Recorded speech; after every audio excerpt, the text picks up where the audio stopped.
Listen. I haven't done this in a while, and everything, but, once I locked into something and something's rocked it's like deja vu. Okay, Terrence Howard, it's like, yeah, because when my late wife, Betty, she knew everything about movies.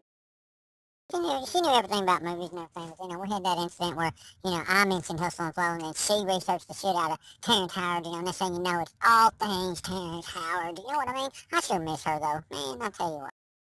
And she never said anything about him going to Oxford or being a sacred geometry thing, especially when she knew I was looking into sacred geometry, that I had already got in trouble for using her Kabbalah for some things that were, I shouldn't have done. And yeah, it could be a dangerous little book there, you don't want to really get in there and start dabbling with the things that it lets you do, like opening up and getting the spirit guides and that, with them wreaking havoc all up in your business, you know what I mean? Yeah. Yeah, so, I'm hoping that, because she was doing a little research on Terrence Howard at the time that I had opened up one of the portals. Huh, interesting. He was on the top of our minds. Huh, you know what, I wonder if, man, I hope I didn't have anything to do with sucking him through the portal and him coming back a genius. That'd be a kick in the ass, wouldn't it? What I'm thinking is I'm going to put it to the test. I'm going to contact Angela Collier. She's a physicist. She's like, went to Harvard, but she's on YouTube, okay? I don't want to say she's a YouTube physicist.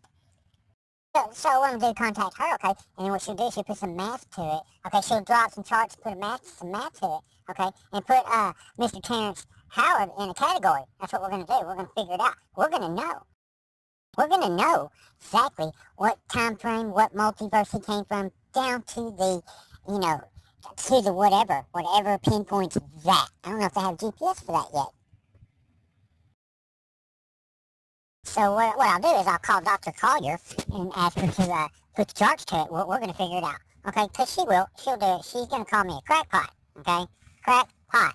What I'm going to do is say, let's go for it. Let's figure it out. We're going to figure out whether I'm a crackpot or whether Terrence Howard time traveled. Okay, and then whether or not he's aware that he time traveled. He's from another dimension.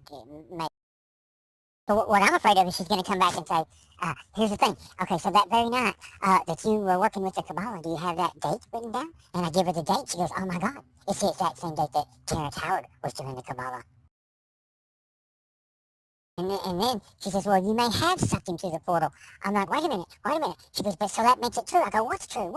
And she says that there is an ether. Yeah, or, two fallen angels are sitting there together, and he's like, look, Terrence Howard's queuing in with the Kabbalah such and such, and so is Clint. Oh my God, what's happening? Clint coming as a tomcat. Okay, let's get him. Yeah, and, all of a sudden, it's just like a little joke here. Boom, interdimensional mingling. Okay, do you want to term that? Do you want to term it, Angela? What do we do? Do we write a paper? Interdimensionally mingling?